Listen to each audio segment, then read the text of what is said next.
রাসূলুল্লাহ সাল্লাল্লাহু আলাইহি ওয়াসাল্লাম বলছেন, মান কানা লাহু সাআতুন ওয়া লাম ইউদাহি, যার সামর্থ্য আছে কুরবানি করার কিন্তু কুরবানি করলো না, ফালা ইয়াকরাবান্না মুসাল্লানা, সে যেন আমার মুসাল্লার নিকটবর্তী না হয়, ঈদগাহের নিকটবর্তী না হয়। এটা একটা কঠিন ধমক। তা আমরা এর আগে জানলাম যে এটা মূলত সুন্নাতে মুআক্কাদা, সুন্নাতে মুআক্কাদা। এখন এই সামর্থ্য বলতে আমরা কি বুঝি? রাসূল সাল্লাল্লাহু আলাইহি ওয়াসাল্লাম সামর্থ্য থাকা সত্ত্বেও কুরবানি করলো না।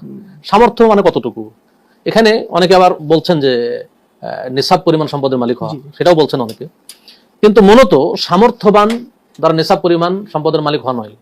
সর্বাধিক গ্রহণযোগ্য মত হলো যে সামর্থ্য বলতে ওটাকে বোঝানো হয়, সামর্থ্য বলতে ওটাকেই বোঝানো হয় যে আমি আমার নিজের সার্বিক খানা পিনা সহ শুরু করে আমার মাসউলিয়াতে যারা আছেন, যাদের ভরণ পোষণের দায়িত্ব আমার উপর, তাদের ভরণ পোষণ বহন করার পরে কোরবানির পশু ক্রয় করার মতো ক্ষমতা থাকা, সামর্থ্য থাকা।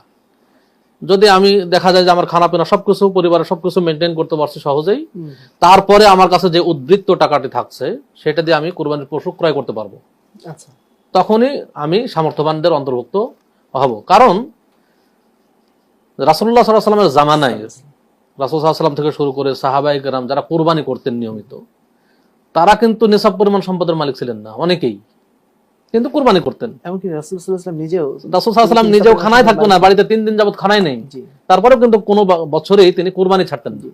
তাহলে এক্ষেত্রে আমরা যেটা বুঝতে পারি যে আসলে সামর্থ্য মধ্যে ওঠে যে কুরবানির পশু ক্রয় করার ক্ষমতা বা সামর্থ্য থাকা। এখন প্রশ্ন যে বাড়িতে দেখা যাচ্ছে যে একজন বিধবা নারী আছে বা সেই পরিবারের কর্তা এই ধরনের মনে করতেছে, এখন তার উপরেও কি এটা কোরবানি করতে হবে কিনা, না শুধুমাত্র পুরুষদের জন্য এই নির্দেশটি?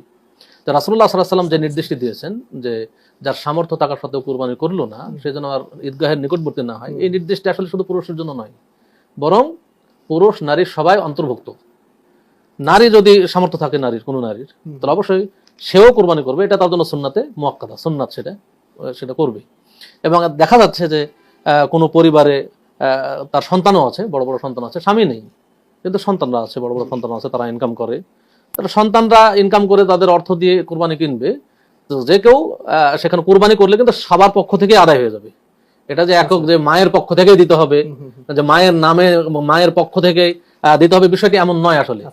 বরং পরিবারের যারা অর্থ উপার্জন করছে, যে কেউ সেটা যদি কুরবানির পশু ক্রয় করে বা সবাই মিলেও যদি ক্রয় করে আর সেটা যদি কুরবানি করে দেওয়া হয় এবং বলা হয় যে আল্লাহুম্মা তাকাব্বাল মিন্নি ওয়া মিন আহলি বাইতি, সেটা সবার পক্ষ থেকেই আদায় হয়ে যাবে। মানে পরিবারের যে কোনো একজন সদস্য কুরবানি করলে সবার পক্ষ থেকে আদায় হয়ে যাবে। জি, তো আমাদের কাছে এটাই স্পষ্ট হলো